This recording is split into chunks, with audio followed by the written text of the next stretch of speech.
He told them that the track was magic. Situated in a nothing special suburb north of Dublin, it was lined with cinders that were just a little slicker than the cinders on other tracks. And it was surrounded by more trees than other tracks. And not just more trees, but trees that were lusher and greener than those that grew other places. And these trees produced more oxygen than regular trees. So the people who ran on this track, well, they just ran faster here than anywhere else. He told them that if an average runner could do amazing things on his magic track, just think what the fastest men in the world could do. They could, he told them, make history. And he was right. Today is Wednesday, August 6, 2025, and on this day in 1958, a little over 4 years after Roger Bannister became the first human to run a mile in less than 4 minutes, not one, not two, not three, and not even four men achieved the same feat, but five, in front of 22,000 fans in that magical stadium in Ireland. I'm your host, Running Up That Hillary, and you are listening to Today in Running History.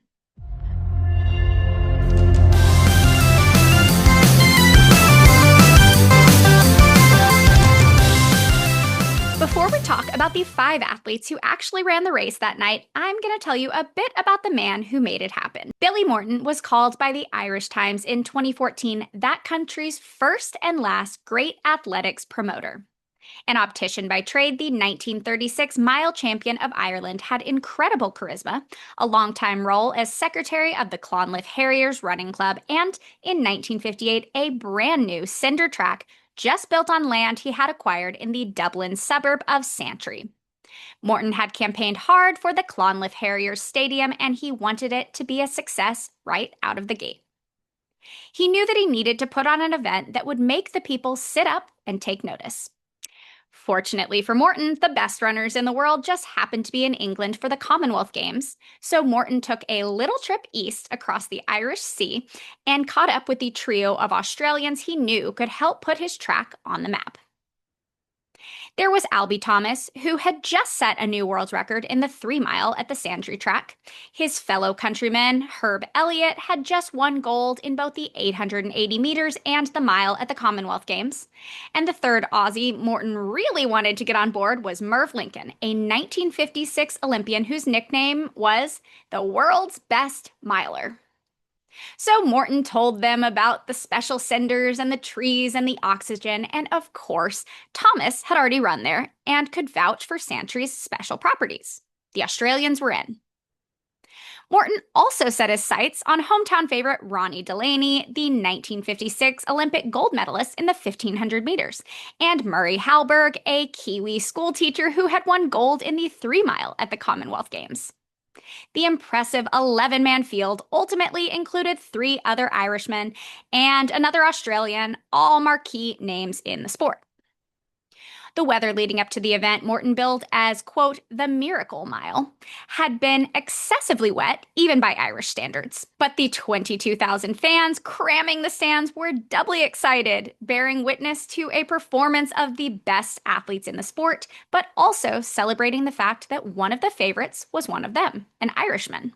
When the gun sounded, Thomas immediately took the lead. His teammate Elliott later remembered thinking, "Push it along, son. Make it a scorcher." Thomas and Lincoln led after a 58-second first lap, setting a pace that predicted a possible world record. Delany was back a bit, but neither he nor the spectators were worried. After all, he was known for his kick. After 2 laps, the time was 1 minute, 58 seconds. Elliott, Thomas, and Lincoln continuously traded the lead. When the bell sounded, marking the last lap, Delany was in 5th place. He didn't know if he could catch Elliott and Lincoln, but he was going to give it everything he had.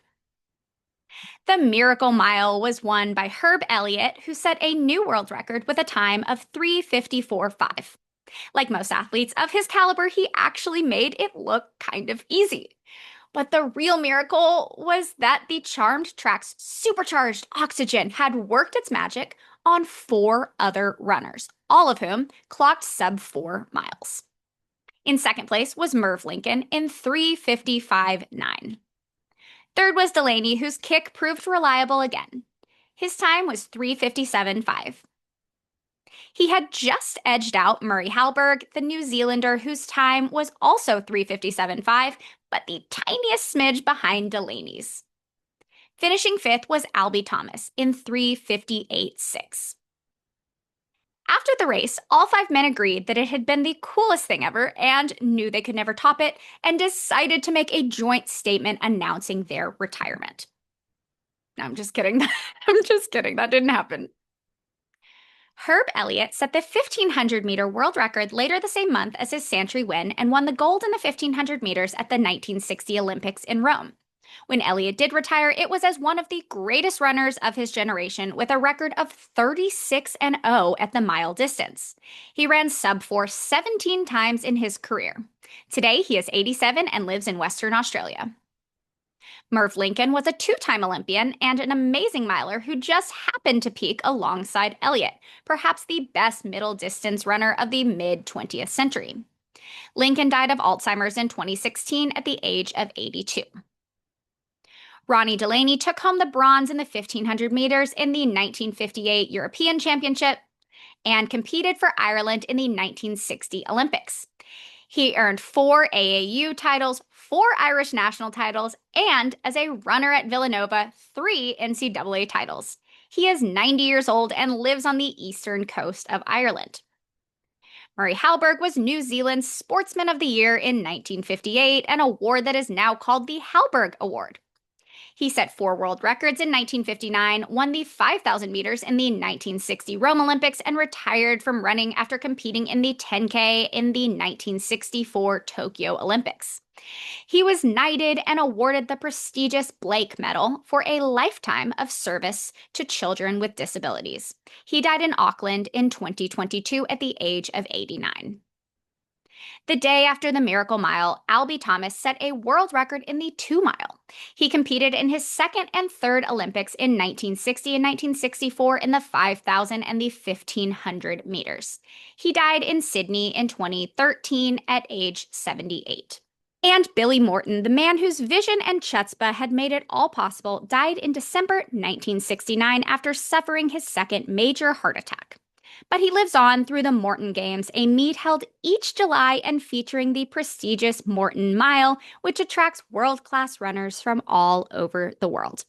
The games are, of course, held in what since 1970 has been called Morton Stadium. The cinders are long gone, but the magic still remains.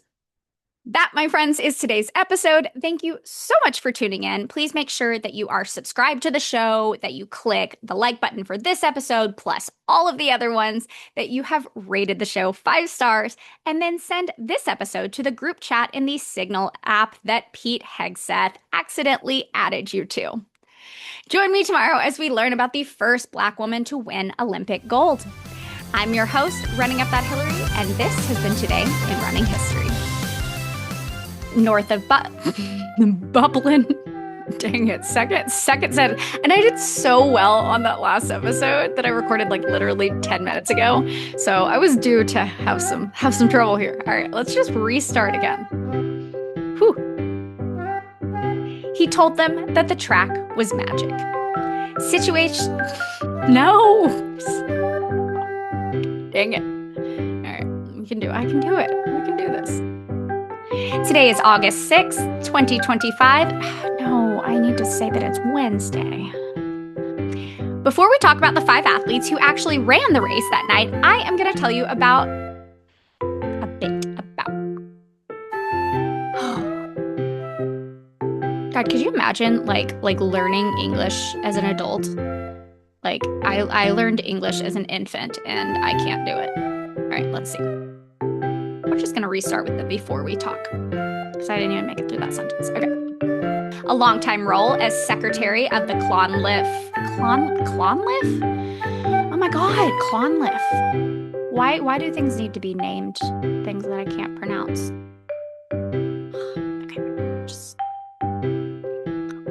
Okay, we can do this. We can get through it. We're going to make it through. All right. So of Australians he knew could help make his track on the map. Put his track on the map. Okay. So Morton took a little trip east across the Irish Sea and Irish Sea. Push it along, son. Make it a scorcher. I can't do an Australian accent, or I would try it, but it's not gonna work out there. Okay. Push it along. No, that's Scott. What was that? Push it along, son. Son. Make it a scorcher. Make it a scorcher. Make it a scorcher. Push it along, son. Make it a scorcher. Okay. The Miracle Mile was won by Herb, not Herb. An herb is like a parsley. Okay. Herb is a name. Herb is a plant. Okay. Herb. Not herb. He's not herb. He's herb. Because it's short for Herbert, not Herbert. Okay. Herb Elliott set the 1,500-meter world record.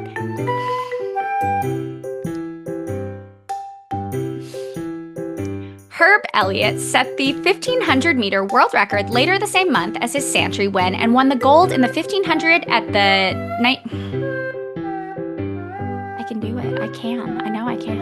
I'm your host, Running Up That Hillary, and this has been Today in Running History. No, I forgot to say what we're doing tomorrow. Dang it. Okay, well, we're going to redo that. What are we doing tomorrow? What's up? Okay, hold on. That was a painful one to get through. My goodness. But we did it. Here we are.